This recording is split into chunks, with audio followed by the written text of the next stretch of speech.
जी, भाग्य और मेहनत में से कौन ज्यादा शक्तिशाली है? भाग्य और मेहनत। अब ये देखना है कि मेहनत तुम कौन सी करते हो।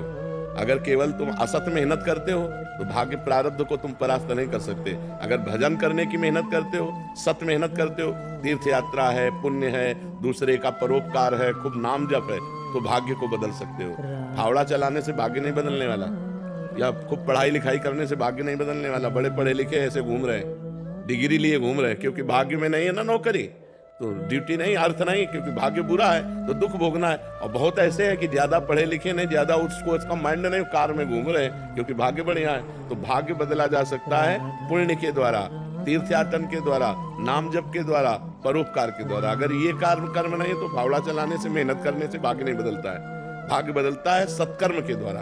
अब सत्कर्म का अनुष्ठान हो तो पूर्व के असत कर्मों का नाश करके वो उसकी उन्नति कर देता है। महाराज जी, शरीर और मन दोनों एक साथ चलते हैं। शरीर अच्छा होगा, स्वस्थ होगा तो अच्छे विचार आते हैं। महाराज जी, आप बीमार होने पर भी इतने शुद्ध विचार और इतने ऊर्जावान कैसे हैं? हम शरीर में नहीं रहते, हम प्रभु में रहते। हम हर समय इतने आनंदित रहते हैं कि संसार का कोई पद भी मिल जाए तो उतना आनंदित नहीं होगा वो व्यक्ति। हम इतना आनंदित रहते हैं क्योंकि हम प्रभु में रहते हैं, शरीर में नहीं रहते। शरीर तो परेशानी है, शरीर में तो रहना, अगर शरीर में रहते होते तो परेशानी ही परेशानी है। हमारा मन जो है वो भगवान ने ले लिया है, तो मन भगवान में रहता है, हम भगवान में रहते हैं, इसलिए आनंद रहता है। भगवान आनंद सिंधु है ना, तो आनंद रहता है, उसी आनंद में सब हो रहा है। अगर शरीर में तो बहुत परेशानी हो जाए, किडनी खराब है, डायलिसिस होता है, क्या क्या समस्याएं, फिर उन्हीं समस्याओं में हम डिप्रेशन में पहुंच जाते हैं। लेकिन तो इसीलिए सबसे प्रार्थना करते हैं कि यदि सुख शांति और आनंद चाहते हो, दुख भय चिंता शोक से मुक्त होना चाहते हो, तो भगवान का नाम जप करो।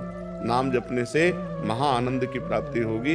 तुरंत नहीं होगी, समय लगता है। थोड़ा दीर्घ काल तक नाम जप करो, हिम्मत करके माया से लड़ते रहो। फिर देखो जब मन प्रभु में लगने लगेगा तो अद्भुत आनंद आता है। हर कष्ट सहने की सामर्थ्य आ जाती है, हर बात सहने की सामर्थ्य आ जाती है जब हम भगवान का नाम जप करते हैं। तो ये भगवान की शरणागति से, भगवान में मन लगाने से, भगवान के हो जाने से ऐसा आनंद बना रहता है। और कोई दूसरी जादू टोना, कोई औषधि, कोई इसमें काम नहीं करते। महाराज जी, साधक के जीवन में ये तो महाराज जी आपका तो, महाराज जी जैसे साधक जन जैसे कभी दवाई आदि ले लेते हैं, ऐसी दवाई तो महाराज जी विचारों में बहुत सारा परिवर्तन आ जाता है। हाँ, तो अगर हम शरीर में रहे तो हमारे भी फर्क पड़ जाए।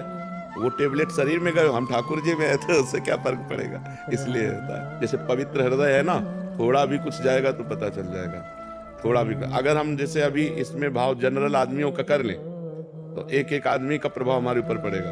और जब हम पहले ही भाव के मेरे भगवान इस रूप में आए तो कोई प्रभाव नहीं पड़ेगा। ऐसे ही जब पदार्थ आता है तो अगर हम पदार्थ खाएं तो तुरंत उसका परिणाम, और जब हम भगवान का प्रसाद पाते हैं तो फिर वो मंगलमय हो जाता है। सारा खेल भावों का है। तो जितना नाम जप करोगे हृदय पवित्र होगा, उतने घृणित वस्तुएं, अपवित्र वस्तुएं से आपका मन हट जाएगा। देखो लोग कितने गंदे विचार वाले बन जाते हैं, कितना गंदा मन हो गया, अपने पूज्य माता पिता को मार देते हैं। तो ये शराब पीना, मांस खाना, ये सब गंदी बुद्धि अपवित्र हो गई, तो राक्षसी बुद्धि वो जो मन भावे सो कर रही है। तो हमें लगता है कि हमें पहले खान पान सुधारना चाहिए, नाम जप करना चाहिए, पवित्र आचरण करना चाहिए, तब हमारी आध्यात्मिक उन्नति हो, तब हमारी लौकिक आनंद प्राप्त हो। महाराज जी, 2 साल से आपका शरणागत हूँ, आपके कहे वचनों के अनुसार चलने का प्रयत्न कर रहा हूँ। आपके कहने के अनुसार 12 साल अगर लगातार साधक प्रयत्न से भजन करे तो भगवत प्राप्ति हो जाती है। मगर महाराज जी, तृष्णा से प्रतीक्षा का मार्ग ही इतना कठिन लग रहा है कि उपलब्धि कब होगी कुछ कह ही नहीं सकते। महाराज जी, 12 साल ऐसा बड़ा समय अपने को गारंटी नहीं कि 12 साल जिएंगे। हाँ, तो अपने को चाहिए, हमको ये धारणा बनानी नहीं है, हमें सिद्ध होना ही नहीं है। समझो, हमें सिद्ध होना नहीं, 12 साल जिएंगे ऐसी गारंटी नहीं। हम अभी वाली गारंटी लेते हैं कि यदि अभी आप बोल रहे हो राधा वल्लभ श्री हरिवंश, और अभी प्राण निकल जाते हैं तो अभी आप भगवान को प्राप्त हो जाओगे। रह गई हमारे कूड़ा करकट की बात कि अंदर काम है, तृष्णा है, वासना है, तो ईमानदारी से अब तुम्हारे हृदय में नहीं है, तुम्हारा हृदय नहीं रहा वो गुरु का हो गया, वो इष्ट का हो गया। जब शरणागत हो गए, जब हमने बेच दिया तो इसकी छिपकली भी, मान लो इसमें छिपकली चिपकी, वो भी उसी के नाम, जाला लगा है वो भी उसी के नाम, खिड़की टूटी है अब वो भी उसी के नाम, क्योंकि हमने दे दिया। तो हमने अपने आप को भगवान के हवाले कर दिया। अब हमारे अंदर जो काम है, क्रोध है, लोभ है, मोह है, मद है, ये सब उनका है। अब मुझे केवल एक बात कि भगवान का विस्मरण न हो, बस ये सब कुछ भगवान का है। तृष्णा सता रही तो हृदय को सता रही, आप देखने वाले हैं, आप में कभी तृष्णा हो ही नहीं सकती, आप में कभी तृष्णा हो ही नहीं। अमल आपका स्वरूप है, चेतन अमल सहज सुख राशि। ईश्वर अंश जीव अविनाशी। अंतःकरण में आता है काम, अंतःकरण में होती है तृष्णा। तो आप अंतःकरण के देखने वाले हैं, आपने गलती से स्वीकार कर लिया, इसलिए तृष्णा आपको परास्त कर रही है। अगर आप अंतःकरण में दृष्टा बने तृष्णा के तो वो नष्ट हो जाएगी, आपको गिरा नहीं पाएगी। लेकिन अपने को इतने ज्ञान की भी जरूरत नहीं।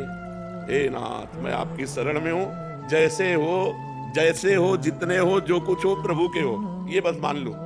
जो हर समय प्रभु की कृपा का चिंतन करता रहता है, आए हुए सुख दुख को समान भाव से भोग लेता है, मन वचन कर्म से प्रभु की शरणागति का स्मरण करता है, वो भगवान के परम पद का ऐसा अधिकारी हो जाता है जैसे बाप की प्रॉपर्टी पर पुत्र का स्वयं अधिकार हो जाता है। समझ पा रहे हो आप? बिल्कुल निश्चिंत रहो शरणागति के बल पर और नाम जप करते रहो। हाँ, पाप आचरण ना होने पाए।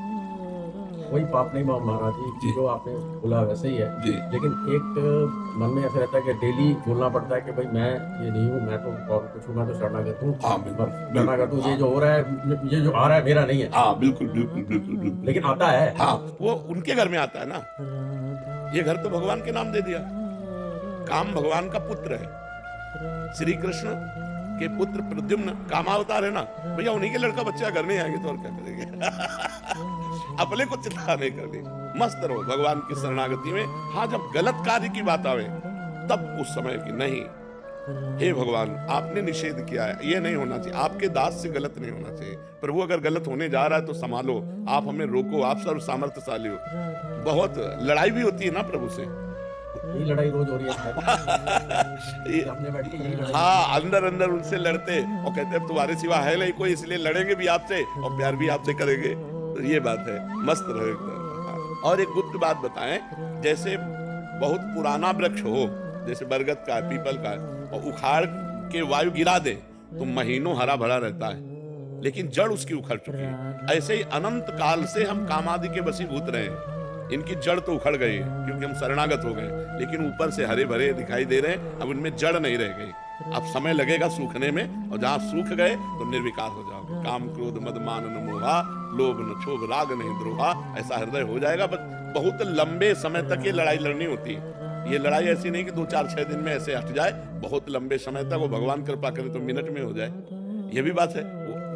हाँ, वही कह रहे, भगवान कृपा करे तो मिनट में हो जाए, नहीं तो बहुत लंबे समय। हमको केवल एक बात पकड़े रहना है कि राधा राधा ना छूटने पाए। अगर नाम नहीं छूट रहा तो हम अभी सिद्ध हैं, 12 वर्ष बाद नहीं।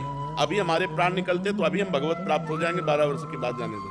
और निर्विकारता आदि ये भगवान की कृपा पर हम देखते, अपने साधन बल पर नहीं। अपने साधन बल पर तो मतलब बहुत लंबा है, लेकिन भगवान की कृपा से मिनट में हो जाने वाला है। मेरे बनाए ना बनेगी कोटि कल्प लो, आपके बनाए बनेगी पल पाव में। तो पल के चौथाई हिस्से में बन सकती है। तो हमें भरोसा प्रियालाल का ही रखना चाहिए, प्रयत्न अपना करना चाहिए। प्रयत्न में ढिलाई नहीं होनी चाहिए। भरोसा प्रयत्न का नहीं है, उनकी कृपा का है। दोनों बातें समझ लीजिए। प्रयत्न में ढिलाई नहीं है, हम भजन में ढिलाई नहीं करेंगे, लेकिन इसका भरोसा नहीं है। भरोसा केवल प्रभु का है। हमारे जीवन यापन के लिए ये सब है, लेकिन नाश हम तो आपकी कृपा से उद्धार होगा, आपकी कृपा से आप मिलोगे। बस ये भजन हो रहा है तो आपकी कृपा से हो रहा है। पुरुषार्थ में कमी ना हो और कृपा बल का आश्रय तो साधक निकल जाएगा, इसी जन्म में निकल जाएगा। और भजन करने वाले को कोई परेशानी नहीं, अगर इस जन्म में ना निकला तो स्वर्ग आदि ले जाया जाएगा और वहां के उत्तम भोग भोगेंगे। और अगला जन्म जो फिर होगा वो श्रीवान कुलवानों में होगा। ऐसे भजन करने वाला VIP जीवन हो गया। अब जितना नाम जप कर लिया आपकी उन्नति करेगा। आना ही नहीं चाहते। हाँ, उत्तम बात तो यही है। हाँ, कोई चीज नहीं रहेगी जो चाहिए, कुछ नहीं। बिल्कुल बिल्कुल उत्तम बात तो यही, श्री जी के पास चले, ठाकुर जी के पास।